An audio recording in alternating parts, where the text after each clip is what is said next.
तीसरा बहुत important emotion है फियर। फियर क्या अट्रैक्ट करता है? लॉस।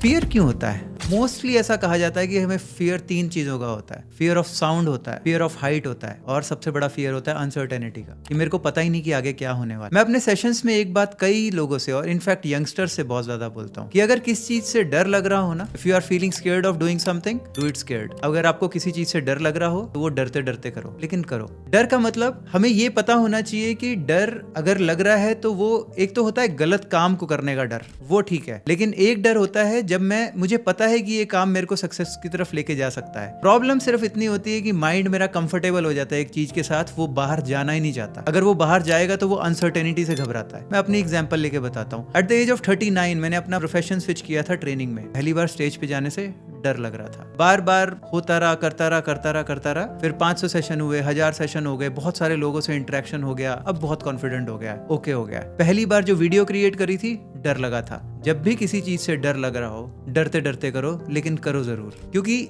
स्किल्स का बड़ा सिंपल सा पार्ट है। स्किल्स का मतलब ही ये होता है कि कोई चीज सबसे पहले एक्सेप्ट कर लेना कि मेरे को नहीं आती, और इसमें कभी कोई प्रॉब्लम नहीं होनी चाहिए एक्सेप्ट करने में। उसको सीखना। जितना मैं अपने आप में स्किल डेवलप करता रहूंगा, उतना मैं उसमें बेटर होता रहूंगा। बड़ा आसान होता है लोगों के लिए कंप्लेंट करना, लोगों को ब्लेम कर देना, लेकिन बड़ा मुश्किल होता है इस फियर से लड़ना। फियर से जितना आप फियर के पास रहते हो, उतना आप अट्रैक्ट करते रहोगे।